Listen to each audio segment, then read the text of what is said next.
सारं स्वागत करते। कसे आहात सगळे? आशा करते तुम्ही सर्वजण मस्त आणि मजेत असाल। सो चला आता व्हिडिओला स्टार्ट करत आहे।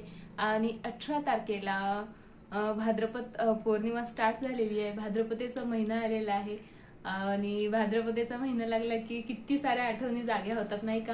मस्त लहानपणीचे ते भुलाबाईचे खेळ, आम्ही तर एक एक महिना भुलाबाया बसवायचो आणि खूप मजा यायची। वेगवेगळे खाऊ खायला मिळायचे, ते गाणे, त्यांचे खेळ आणि खूप मजा यायची। आणि कोजागरीची ती शेवटची रात्र तर कधीच विसरू शकत नाही। एक एक महिना आम्ही भुलाबाया बसवायचो, त्यानंतर 15 दिवस 5 दिवस, आणि आता तर फक्त कोजागिरीच्या दिवशीच आपण भुलाबायांची पूजा वगैरे करत असतो। सो भाद्रपद महिना आला ना, पहिली आठवण भुलाबायांची येते। सो भाद्रपद महिन्याची जी पौर्णिमा आहे त्या दिवसापासून पितृश्राद्ध, पितृपंधरवाळा सुद्धा सुरुवात होत असतं। आणि पितृपंधरवाळ्यात आपल्याला खूप सारे पितरांची सेवा उपाय हे करायचे असतात। आणि म्हणजे सर्वच उपाय आपल्याच्यानी, सेवा आपल्याच्यानी नसतील होत तर आपण पितरांना जेव तरी घालतच असतो। तर आपल्याला पितरांना जेव घालायचं म्हणजे आपले सासू सासरे जर नसतील या जगात तर आपण त्यांना जेव घालतो। ते असतील ना तरी त्यांचे जे पूर्वज म्हणजे 3 पिढ्यांना आपल्याला जेव घालायचं असतं। 3 पिढ्या हे आपल्याकडे जेवायला येत असतात। सो चला तर आज मलाही पितरांना जेव घालायचं आहे। आणि आपण जे पितृ जेवण ठेवतो ना ते तिथीप्रमाणे ठेवायला पाहिजे खरं तर। म्हणजे माझे सासरे जर ज्या तिथीला वारले असतील ना तर त्या तिथीनुसार आपण त्यांना जेव घालायचं असतं। म्हणजे त्या तिथीला ते पृथ्वीवर येत असतात असं म्हणतात। तसं तर 15 आपले पितृ पृथ्वीवरच असतात आणि आपल्याला भरभरून आशीर्वाद देत असतात। आणि त्यांची आणि असं म्हणतात बघा, मी असं ऐकलेलं आहे की पितृ लोकांमध्ये पाण्याचा तुटवडा असतो आणि त्यामुळे ते पृथ्वीवर येत असतात।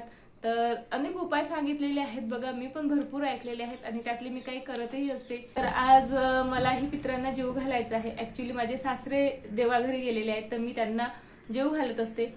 तुमचे सासू सासरे जरी असतील ना तरी म्हणजे आपले पूर्वज म्हणजे 3 पिढ्या हे आपल्याकडे जेवायला येत असतात पितृ पंधरवाड्यात। तर आपण जरी सासू सासरे असले तरी त्यांना आपल्याला जीव घालायचंच असतं। सो आज मला तीच तयारी करायची आहे, त्यामुळे मी पटपट कामं आटोपली आणि आता स्वयंपाकाला सुरुवात करत आहे। कारण यांचा स्वयंपाक जो असतो ना, पितरांचा स्वयंपाक जो असतो ना तो अगदी शांततेत, अजिबात चिडचिड न करता, घाईघाई करायचा नसतो, अगदी भक्तीपूर्वक म्हणजे जशी आपण सेवा करतो ना त्यानुसार करायचं असतं। त्यामुळे ना कामं मी खूप फास्ट केली म्हणजे स्वयंपाक माझा शांततेत होईल, अजिबात चिडचिड न करता। आणि तो स्वयंपाक आपल्याला म्हणजे पितरांना जेवू घालायचे ना काही मुहूर्त असतात आमच्याकडे ना, म्हणजे 11 नंतर आणि 12च्या आत पितरांना जीव घालतातच। 12 नंतर तसं तर चालतं 1:30 वाजेपर्यंत, पण 12च्या आत जर घातलं ना तर तो सर्वात चांगला मुहूर्त असतो। तर त्यामुळे माझं पण असं ठरलेलं आहे की 11:30च्या आत माझे पित्र जे आहेत जेवून गेले पाहिजे। सो चला आता मी पटपट स्वयंपाकाला लागते आणि नंतर तुम्हाला भेटते। आपण पितरांसाठी स्वयंपाक करताना ना त्यामध्ये काही पदार्थ जे आहेत ते खूप महत्त्वाचे असतात, जसे उडदाचे वडे, कढी आणि तांदळाची खीर। हे पदार्थांना म्हणजे आवर्जून करावीच लागत असतात। तर सुरुवात मी ही कढीपासूनच केलेली आहे। सो चला मस्त अशी कढीची रेसिपी तुमच्यासोबत शेअर करते। अगदी साधी रेसिपी आहे बरं, पण बऱ्याच जणींची कढी कधी तर घट्ट होते, कधी तर पातळ होते, नाहीतर ती फुटते। म्हणून आता इथे शेअर करत आहे बघा।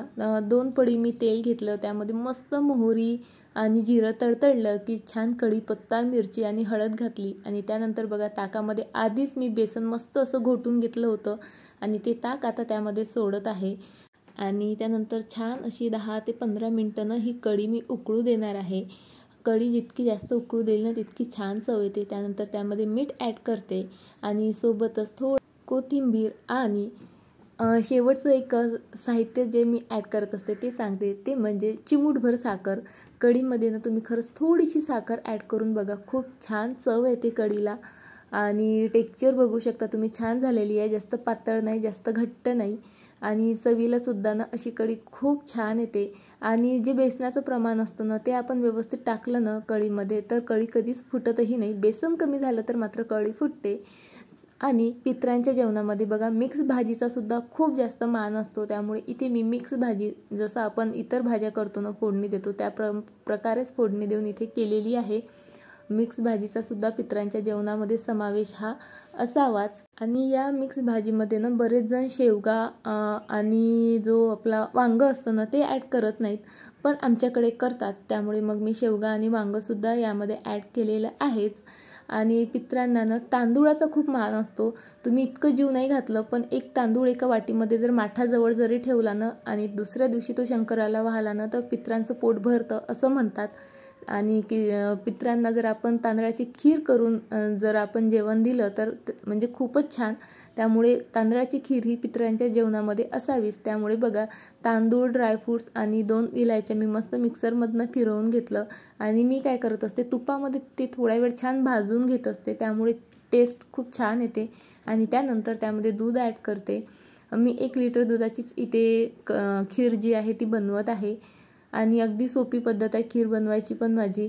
त्याने ना खूप छान टेस्ट येते। आणि ड्रायफ्रूट्स मी वरून घालत नाही, कारण मुलं ना मग ड्रायफ्रूट्स वेगळं काढून ठेवतात, त्यामुळे मग जेव्हा तांदळाची पेस्ट करते ना तेव्हाच मी ड्रायफ्रूटची सुद्धा पेस्ट करून घेत असते। आपापल्या चवीनुसार साखर घाला आणि छान अर्धा तास तरी ही खीर म्हणजे काय उकडू द्या, खूप छान टेक्स्चर येतं।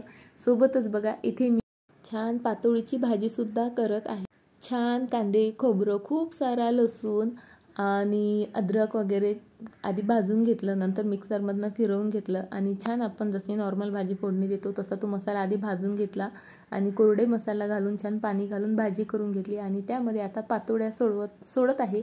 आणि ह्या पातोळ्यानं मी आपण जसं धिरडं बनवतो ना तसं बेसनाचे धिरडे करून त्यानंतर त्याचे काप करून घेतलेले आहेत। अशा प्रकारे पातोळीची भाजी केली ना तरी खरंच खूप मस्त लागते। आणि त्यानंतर मी काहीही शूट केलेलं नाही।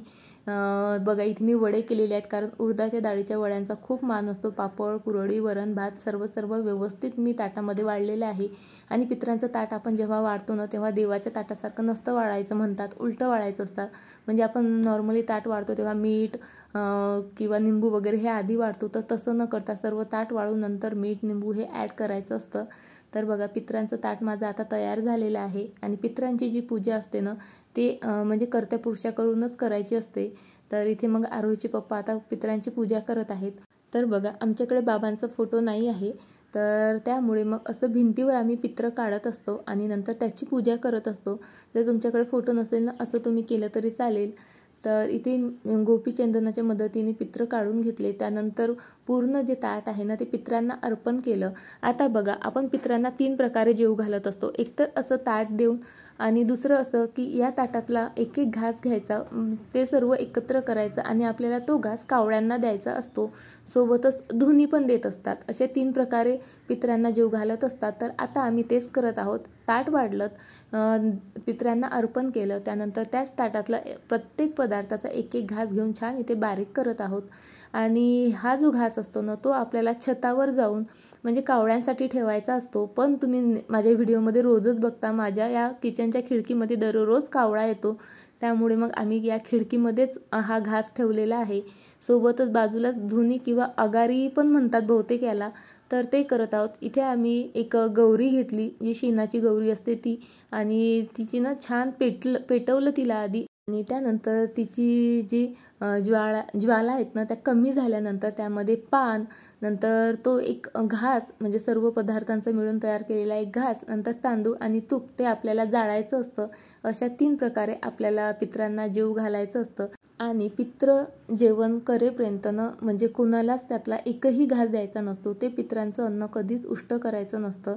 आणि घरातल्या कर्त्या माणसाचा ना 12 वाजेपर्यंत उपवास असतो। 12 वाजल्यानंतर पित्र जेवल्यानंतर तो व्यक्ती जेवू शकतो। तर इथे बघा, पितरांना जेवू घातल्याबरोबर लगेच कावळा आला जेवण करायला। आणि अशा प्रकारे माझी आता इथे पूर्ण जी पूजा वगैरे आहे ते करून झालेली आहे। आणि एक लक्षात ठेवा, आपण पितरांचा जो नैवेद्य असतो, जेवण असतं ना, त्यातून आपल्याला देवाला नैवेद्य हा दाखवायचा नसतो। तर त्यामुळे मी देवाला नैवेद्य आता दाखवलेला नाही। आणि पितरांकडे ना म्हणजे आपल्याला आशीर्वाद देण्यासाठीच पृथ्वीवर आलेले असतात, त्यामुळे आजच्या दिवशी ना त्यांना काहीही मागायचं नसतं, फक्त त्यांची सेवा करायची असते आणि दर्शन घ्यायचं असतं। आणि बघा, कावळा आता तिथे आई होत्या किचनमध्ये उभ्या, त्यामुळे कावळानं असा खाली उभा आहे आणि वाट पाहत आहे की त्या कधी जातात।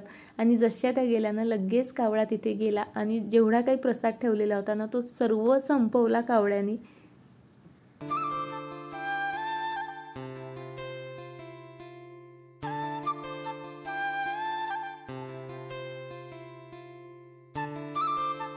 आणि आता बघा मी वर आलेली आहे छतावर. उन्हाळ्यात जेव्हा म्हणजे वाळवणीचे पदार्थ केले ना त्या दिवसानंतर आज आलेली आहे 1-2 महिन्यानंतर. कारण असं की आज ना व्हिडिओ अपलोडच होत नव्हता, भरपूर नेटवर्क प्रॉब्लेम होते आणि आजचा व्हिडिओ तुम्हाला भरपूर लेटही आला असेल. सो आता व्हिडिओ अपलोड करून झाला आणि आता मी खाली येत आहे आणि बघा आता करायचं आहे मला माझ्या आवडीचं काम. तर बघा तुम्हाला या बॉटलमध्ये रेड काहीतरी लिक्विड दिसत आहे. तर मी काय केलं होतं 4-5 दिवसापूर्वी आपलं जे काही किचन वेस्ट असतं ना ते पाण्यामध्ये भिजवून ठेवलं होतं आणि ते आता गाळून घेतलं आणि हे मी माझ्या सर्व प्लांट्सला देणार आहे. हे खूप चांगलं खत असतं आपल्या प्लांटसाठी.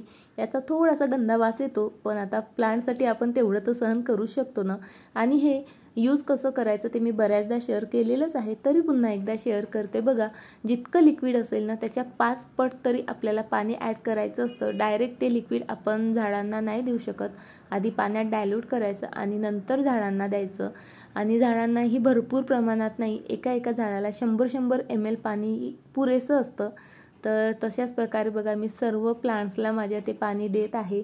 मला प्लांटची म्हणजे भरपूर आवड आहे आणि माझं एक जरी प्लांट मला असं खराब कंडिशनमध्ये दिसलं ना माझं खूप मन दुखतं. त्यामुळे मी त्यांची खूप जास्त काळजी घेत असते. अशा प्रकारचे वेगवेगळे फर्टिलायझर त्यांना द्यायचा प्रयत्न करत असते की त्यांची ग्रोथ चांगली व्हावी. कारण माझ्या गॅलरीत पुरेसं ऊन येत नाही, त्यामुळे मग मला त्यांची जरा जास्तच काळजी घ्यावी लागते आणि त्यांना म्हणजे व्यवस्थित खाद्य मिळावं याची मात्र मी म्हणजे नेहमीच काळजी घेत असते. तर बघा सर्वच प्लांट्सला मी इथे हे जे मॅजिक वॉटर म्हणता येईल याला, ते याची खरी गरज ना फ्लॉवरिंग प्लांटला असते. आणि त्यामुळे इकडे जे मी बेडरूमच्या गॅलरीमध्ये फ्लॉवरिंग प्लांट लावलेले आहेत त्यांनासुद्धा दिलेलं आहे आणि त्याचा रिझल्ट ना मी तुम्हाला दाखवते.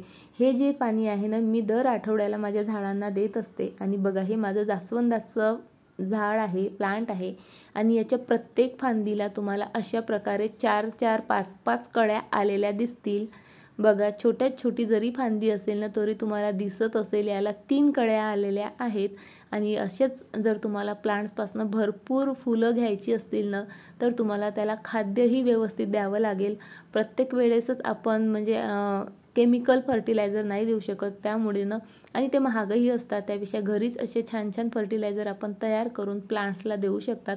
बघा माझं जास्वंदाचं झाड म्हणजे पूर्ण कळ्या आलेल्या आहेत. त्याला अगदी छोटंसं प्लांट आहे आणि छोट्याशाच प्लास्टिकच्या पॉटमध्ये सुद्धा आहे, तरी पण मस्त ग्रो झालेलं आहे आणि फुलं भरपूर येतात त्याला.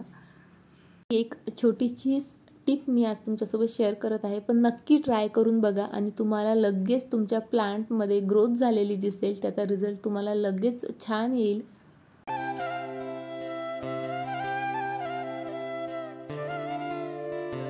आणि फ्लॉवरिंग प्लांट कोणाला आवडत नाहीत, मला पण खूप आवडतात. पण काय करणार ना माझ्या गॅलरीमध्ये म्हणजे ऊन खूपच कमी प्रमाणात येतं, त्यामुळे असे जे काही फ्लॉवरही येतात ना तर ते बघा बाहेरच्या साईडनं येतात आणि म्हणजे मला त्याचा पुरेपूर आनंदही घेता येत नाही.